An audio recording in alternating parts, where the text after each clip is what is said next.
इस चैप्टर का नाम क्या है? शासक और इतिवृत्त। तो बताओ इस चैप्टर में किसके बारे में हम लोग को सबसे पहले पढ़ना रहता है?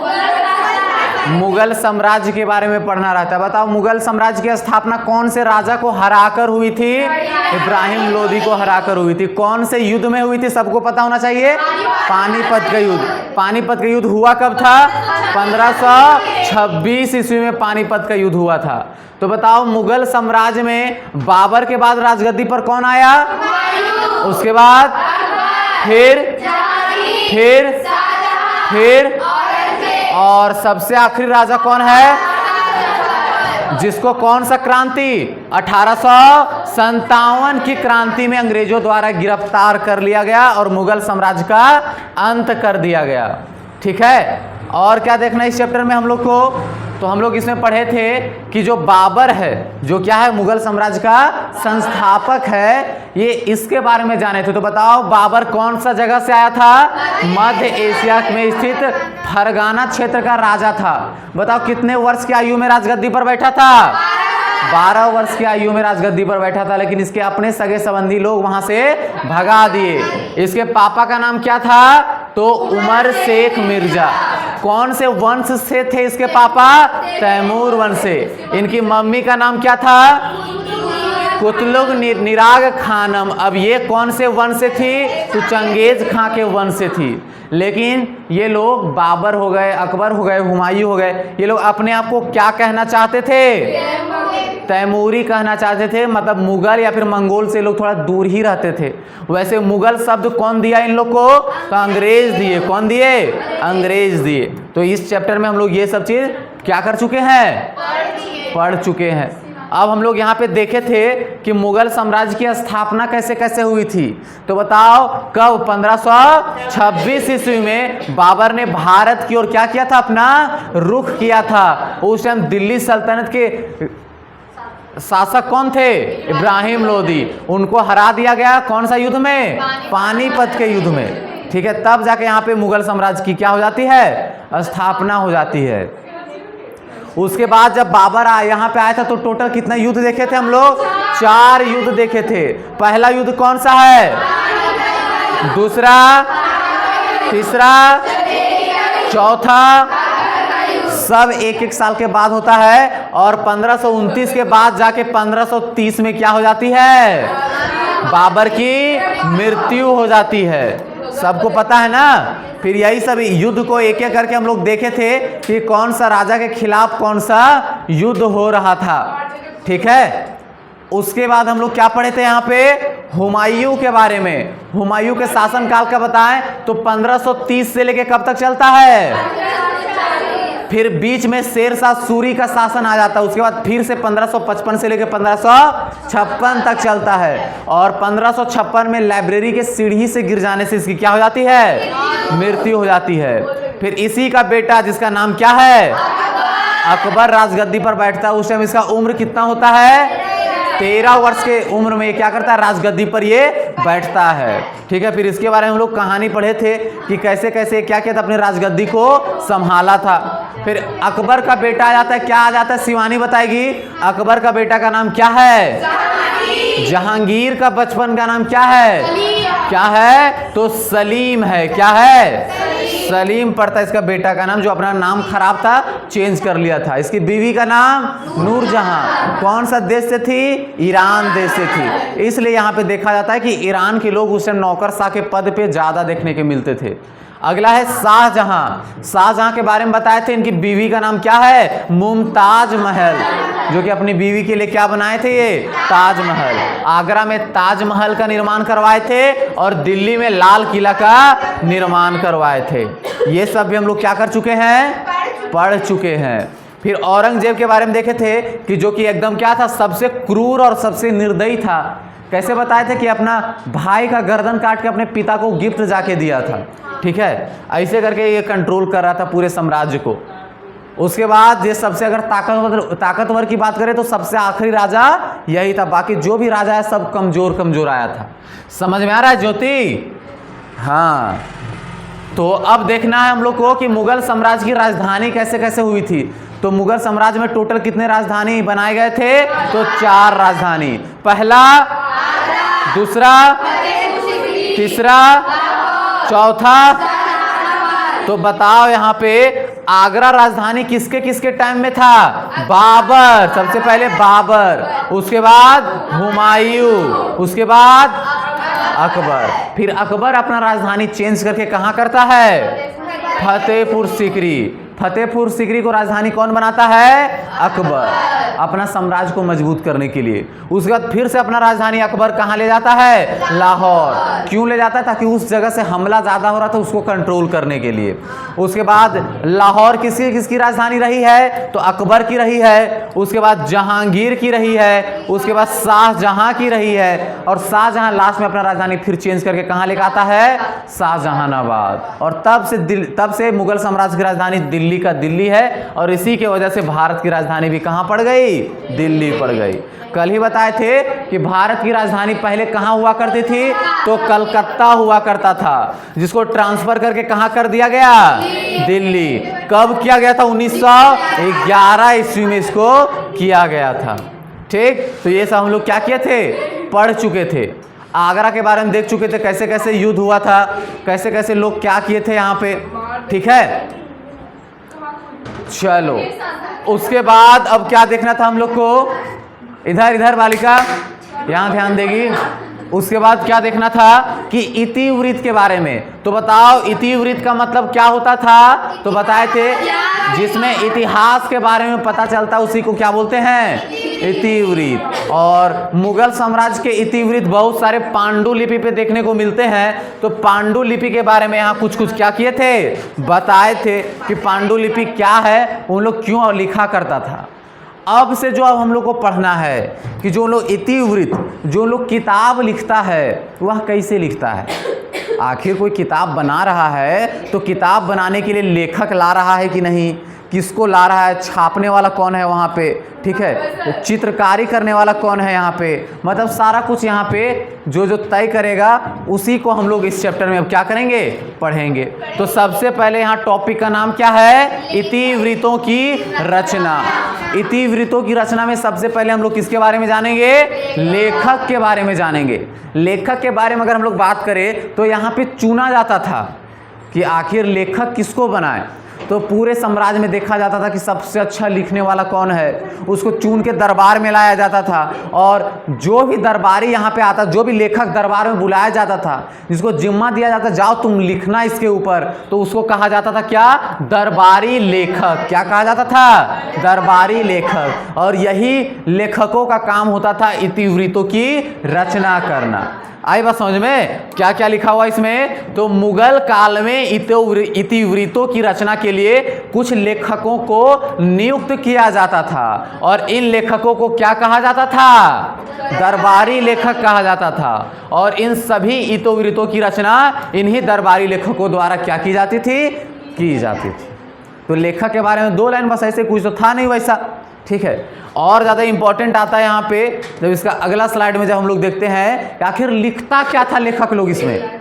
जो किताब रहता था, जो किताब इन लोग बनाता था, उसका केंद्र बिंदु क्या हुआ करता था? कोई टॉपिक होगा ना लिखने के लिए, तो हाँ, टॉपिक क्या हुआ करता था? तो राजा और राजा के घर वाले। क्या हुआ करता था इसमें? टॉपिक राजा के बारे में लिखना है और राजा के घर वालों के बारे में लिखना, और कुछ नहीं लिखना इसमें। तो वही लिखा हुआ है कि मुगल इतिवृत्तों की रचना राजा को केंद्र में रखकर की जाती थी। यानी इतिवृत्तों के अंदर लिखी गई सभी बातें राजा के इर्द गिर्द क्या होती रहती थी? घूमते रहती थी। मतलब राजा कुछ किया तो उसके बारे में लिखना है, नहीं किया तो भी उसके बारे में लिखना है। मतलब राजा राजा राजा यहाँ पे जाप करते रहना है। और जब ज़्यादा थोड़ा बाहर निकलने का मन कर रहा है तो राजा के घर द्वार के बारे में लिख देना है, राजा के भाई के बारे में लिख देना है, हो सके तो राजा के मंत्री के बारे में लिख देना है। आई बात समझ में? तो मतलब ले दे के राजशाही परिवार में ही इसका केवल क्या रहता था? वर्णन रहता था। उसके बाद इसमें राजा और उससे जुड़ी घटनाओं का वर्णन किया जाता था। साथ ही साथ इनमें शाही परिवार, अभिजात वर्ग, युद्ध, प्रशासनिक व्यवस्था और दरबार आदि की भी जानकारी दी जाती थी। आखिर राजा ही था ना इसमें। आज 10 मिनट एक्स्ट्रा पढ़ेंगे हम लोग। ठीक है। तो बताओ, अब कोई पूछेगा कि बताओ यहाँ पे इतिवृत्तों में केंद्र बिंदु कौन हुआ करता था, किसके बारे में लिखा जाता था? राजा के बारे में, राजा के घर वालों के बारे में, राजा के युद्ध के बारे में, प्रशासनिक व्यवस्था के बारे में, सारा कुछ यहाँ पे क्या किया जाता था? लिखा जाता था। कोई दिक्कत इसमें? चलो, अब अगला यहाँ पे बोल रहा है कि आखिर इसकी लिखने की शैली कैसी थी, आखिर इसका जो लिखने का जो तौर तरीका था वो कैसा था। तो यहां लिखा हुआ है कि इन इतिवृत्तों की रचना, क्या लिखा हुआ ये? नास्तलिक शैली में की जाती थी। अकबर को यह शैली अत्यंत पसंद थी। मतलब एक शैली हुआ करता है नास्तलिक शैली, तुम लोग कल बताओगे या फिर चेक कर लोगे अच्छे से कि आखिर नास्तलिक शैली होता क्या है। एक तरह से ये लिखने का क्या है? तरीका है कि इधर से लिखे, कि इधर से लिखे, कि इधर से लिखे, कि इधर से लिखे।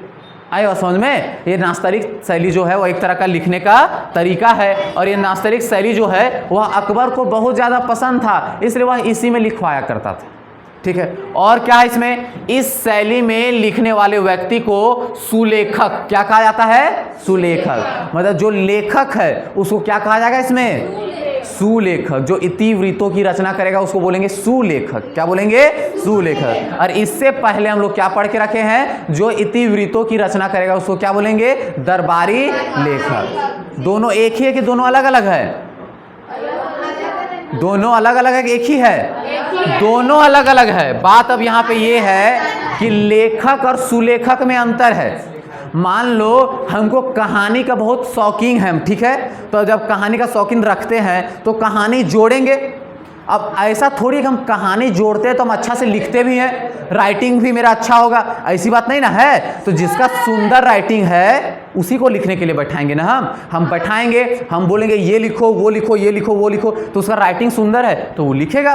नहीं तो हो सके तो हम रात में अपने कॉपी में लिख के उसको दे देंगे, जाओ इसको तुम सुंदर राइटिंग में क्या कर दो, इसको छाप दो। आए बात समझ में? तो जो छापने का काम करेगा, जो लिखने का काम करेगा, उसी को क्या बोलेंगे हम लोग? सुलेखक। आए बात समझ में? वो अब ये मत बोलना दरबारी लेखक को यहाँ पे सुलेखक कहा जा रहा है, यहाँ लिखने वाले को कहा जा रहा है। और वहाँ वो लेखक का स्टोरी जोड़ने वाला था कि कैसे कैसे लिखना है, वो बताने वाला है वो। ठीक है। और जो सुलेखक के हाथ में कलम हुआ करता था, कलम देख रहे हो ना, ये कलम, हाँ ये कलम देख रहे हो, इसकी जो नोक है ना, ये नोक ये कितनी हुई करती है? 10 मिलीमीटर। कितना? 10 मिलीमीटर। अब 10 मिलीमीटर क्या होता है? नहीं पता। तो 10 मिलीमीटर मतलब होता है 1 सेंटीमीटर। 1 सेंटीमीटर लिख देता, उससे अच्छा क्या जरूरी था? ठीक है, 1 सेंटीमीटर इतना तो ही होता है या इतना होता होगा। ठीक है। अरे छोटका स्केलवा देखे हो, वो कितना रहता है?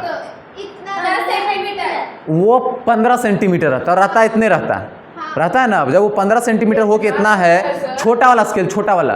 ठीक है। तो अब यहाँ 1 सेंटीमीटर का बात कर रहा है। आगे बोल रहा है कि लिखने के लिए 10 मिलीमीटर की नोक वाले क्या सरकंडे का प्रयोग किया जाता था, जिसे कलम कहते थे। आखिर ये जो लकड़ी है ना, लकड़ी ये कौन से पौधे का है? तो सरकंडे का है। किस चीज का है? सरकंडे का। अरे उसका पौधा देखे हो? पपीता का जैसे रहता है वैसे सरकंडे का भी रहता है। यूट्यूब पे या फिर गूगल पे सर्च करके देख लोगे कि उसका पौधा किस टाइप का रहता है। तो सरकंडे के पौधा का इसमें लकड़ी यूज किया जाता था। इस कलम को स्याही में डुबोकर लिखा जाता था। इसकी नोक के बीच में एक छोटा सा चीरा लगाया जाता था ताकि कलम आसानी से स्याही को सोख सके। मतलब जैसे यहाँ गौर करो, चीरा हल्का सा यहाँ क्या कर दिया गया? फाड़ दिया गया है, और इसके बीच में कुछ रुआ टाइप का कुछ वैसा, या फिर उस पेड़ से कुछ उठा के डाल दिया गया। आए बात समझ में? ताकि अच्छा से स्याही को सोख सके। तो क्या हम लोग को इसके लेखन शैली में क्या देखना है? तो बताओ, इतिवृत्तों की रचना कौन से शैली में की जाती थी?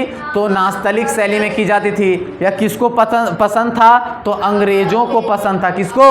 अंग्रेजों बोल दे रहे, अकबर को पसंद था। इसका जो पेन है वो किस चीज़ का बनता था? तो सरकंडे का बनता था। किस चीज़ का? सरकंडे का। इसका नोक की लंबाई कितनी होती थी? 10 मीटर। और यही नोक के बीच में एक चीरा लगा दिया जाता था। ठीक है, हल्का सा फाड़ के उसके बीच में कुछ डाल दिया जाता था। ठीक है। अब देखना यहाँ पे आखिर, चलो लिख लिए, बढ़िया हो गया। भाषा कौन सी भाषा में लिखेंगे?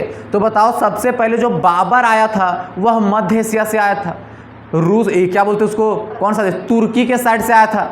जब वो तुर्की के साइड से आएगा तो कौन से भाषा को बोलेगा?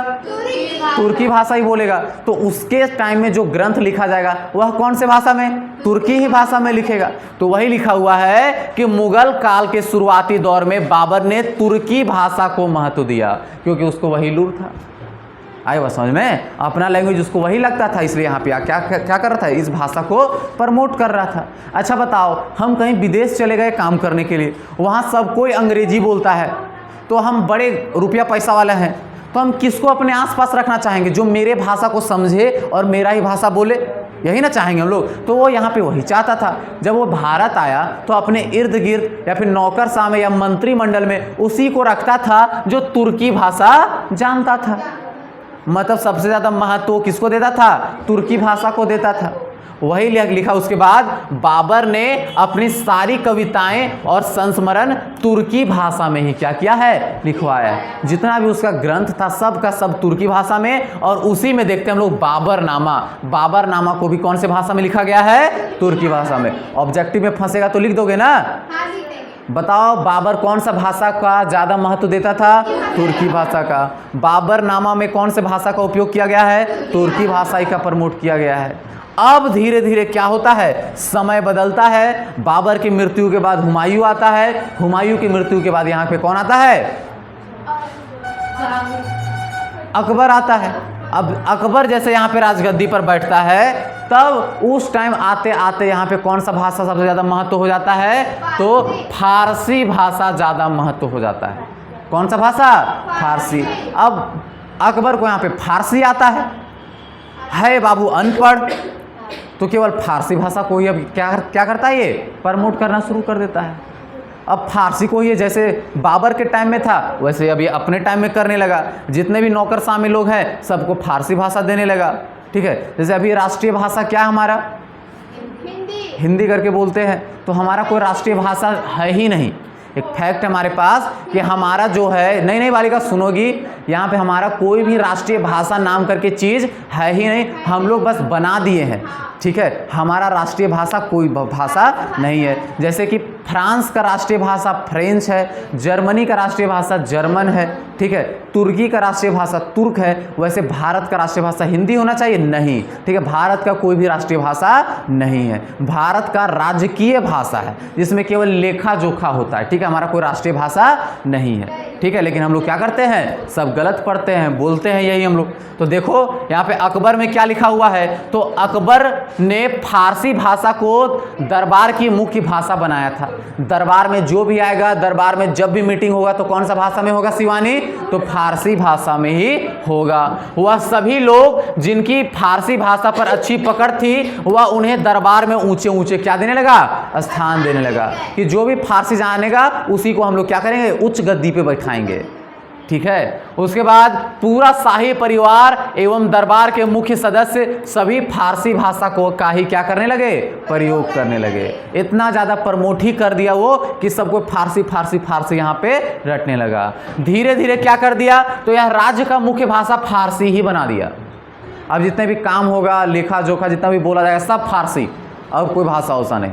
सोचो, इतना बड़ा इसका साम्राज्य था, जहाँ कोई संस्कृत जानता है, जहाँ कोई हिंदी जानता है, जहाँ कोई भारत का लोकल लैंग्वेज जानता है। ठीक है, वहाँ पे अचानक से कोई और भाषा एंट्री कर गया। चलो हम लोग तुर्की को झेल लिए थे, अब अचानक से फारसी आ गया, इसको झेलना थोड़ा मुश्किल हो गया हम लोग के लिए। ठीक है, तो उधर से फारसी, इधर से हिंदी। आखिर ये अकबर जो है वह कौन से जगह पे रहता था? तो जहाँ पे हिंदी बोलने वालों की संख्या अधिक है, यहाँ पे इसका शासन चलता था। आई बात समझ में? पाकिस्तान भी तो हिंदी ही बोलता था पहले, ये पूरा का पूरा हिंदी बोलता था। ठीक है, हिंदी और उधर से फारसी, ये दोनों के बड़ा हो गया यहाँ पे झगड़ा। ठीक है, और अकबर आया तो शांत रहा नहीं, और क्या क्या किया है? तो ये जो इसके पापा का, इसके दादाजी का जो दादाजी कौन? बाबर का किताब कौन सा? बाबरनामा। तो बाबरनामा जो कि तुर्की में लिखा था उसका ट्रांसलेट करके इसमें कर दिया, फारसी में करवा दिया। ट्रांसलेट करके किताब भी बनवा दिया फारसी में। इतना ही नहीं रुका, यहाँ पे संस्कृत ग्रंथ में, जो संस्कृत भाषा में जो हिंदुओं का जो ग्रंथ था, जैसे में महाभारत हो गया, रामायण हो गया, ये सब का भी ट्रांसलेट किया कौन से भाषा में? फारसी भाषा में। अब फारसी भाषा में किया, क्यों किया? ताकि उनके जो फारसी जानने वाले लोग हैं वो क्या करे? पढ़े, लोग फारसी को सीखे। जितना किताब रहेगा उतना ही लोग सीखेंगे ना, ठीक है। तो सिखाने के लिए ट्रांसलेट कर दिया। तो लफड़ा यहाँ पे तब हो गया कि जब ये लोग ट्रांसलेट किए महाभारत को, रामायण को, जब ट्रांसलेट किए अपने भाषा में किए, तो इन लोग का मतलब कुछ और निकल गया, उन लोग का मतलब कुछ और निकल गया। अब जैसे कि यहाँ कहने का मतलब है बालिका कि अगर मान लो कोई लाइन यहाँ पे इंग्लिश में लिखा हुआ है, उसका ट्रांसलेट हम किए, तो ऐसा थोड़ी है कि जो भी लिखा हो उसका एग्जैक्ट एकदम हिंदी में हम बोल देंगे, नहीं ना बोलेंगे, कुछ घुमा फिरा के बोलेंगे, आगे पीछे कुछ करके बोलेंगे। तो वही आगे पीछे करने के चक्कर में यहाँ पे दोनों के बीच क्या हो गया? झगड़ा हो गया।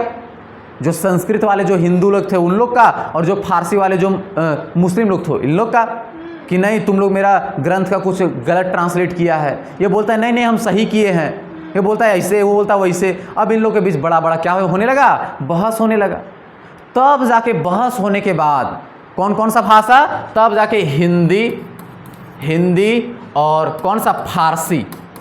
फारसी। ये दोनों में बहस होने के बाद एक नए भाषा का जन्म होता है, और उस भाषा का नाम पड़ता है उर्दू। क्या पड़ता है? उर्दू पड़ता है। आई बात समझ में? अब कोई पूछेगा कि उर्दू भाषा का निर्माण कहाँ पे हुआ है? तो भारत में हुआ है। उर्दू भाषा कौन से भाषा से मिलकर बना है? तो हमारे हिंदी से मिलकर बना है और हमारे फारसी से मिलकर बना है। अब कोई नहीं बोलेगा कि उर्दू भाषा केवल मुस्लिम ही बोलेंगे। आई बात समझ में? उर्दू भाषा सबको ही बोलता है, क्योंकि वो हमारा अपना भाषा है। आई बात समझ में? अगर हम लोग केवल मुस्लिम लोगों का अगर अपना भाषा का बात करें, तो बताओ मुस्लिम धर्म की उत्पत्ति कहाँ हुई थी? अरब देश में। तो मुस्लिमों का ओरिजिनल भाषा तो अरबी होना चाहिए, ना तुर्की होना चाहिए, ना फारसी होना चाहिए, ना ईरानी होना चाहिए, ना ही उर्दू होना चाहिए। उनका तो ओरिजिनल भाषा वही ना होना चाहिए। भाषा कभी भी धर्म का पहचान नहीं है, ठीक है। अगर कोई संस्कृत सीख रहा है तो ये नहीं बोलना है वो हिंदू है इसलिए सीख रहा है। हम लोग के स्कूल में भी संस्कृत सिखाया जाता है ना, सब्जेक्ट में रहता है ना सबका, ठीक है। तो बस वही बात है यहाँ पे, ठीक है। तो वही अगला पॉइंट में लिखा हुआ है, उस दौर में कुछ हिंदू भाषी लोग भी थे। जब इन हिंदू भाषी लोगों और फारसी भाषी लोगों के बीच क्या हुआ? संवाद हुआ। तो दोनों ने एक दूसरे के शब्दों को अपनाया और एक नई भाषा का जन्म हुआ, जिससे क्या कहते हैं हम लोग? उर्दू कहते हैं। अरे अब अपनाया कहने का मतलब है, जैसे हम लोग हिंदी वाले जल जल जल बोलते हैं, लेकिन फारसी वाले क्या बोलते थे? फारसी वाले पानी पानी पानी बोलते थे। तो इजी लगा कौन? पानी। तो हम लोग पानी को अपना लिए। अभी बताओ, हम यहाँ एक वर्ड यूज किए इजी, अंग्रेजी है ना ये, आखिर हम हिंदी बोलते बोलते यहाँ पे इजी को क्यों ला लिए? अरे आसान बोलने से अच्छा लग रहा है हमको क्या? इजी। तो ऐसे क्या कि एक दूसरे के भाषा को हम लोग क्या करते गए? अपनाते चले गए। अब बोलना है हम लोग को यहाँ पे क्या बोलना है? मरुस्थल। मरुस्थल बोलने से अच्छा क्या बोलेंगे? रेगिस्तान बोलेंगे। इजी पड़ता है, ठीक है। तो जो हम लोग का इजी लगा वो लोग वो अपनाए, और जो उन लोग का इजी लगा वो चीज़ हम लोग अपनाए। तब जाके मिक्स उक्स हो जाने के कारण एक नए भाषा का जन्म होता है, जिसका नाम क्या पड़ता है? हमारा उर्दू पड़ता है। आई बात समझ में? उर्दू भाषा का तब जाके क्या हो जाता है? जन्म हो जाता है, ठीक है। लेट हो रहा है, ठीक है, बाकी तो फिर कल देखेंगे। लिखने का तरीका अलग है, क्योंकि हम लोग का जो लिखा किस में जाता है? कोई भाषा जो है वह लिखा किस में जाता है? लिपि में लिखा जाता है। तो लिपि हम लोग का अलग अलग है, ठीक है। हिंदी कौन से भाषा में, कौन से लिपि में लिखा जाता है? देवनागरी। इंग्लिश किस में लिखा जाता है? रोमन लिपि, ठीक है। तो लिपि अलग होने के कारण ऐसा हुआ है, ठीक है।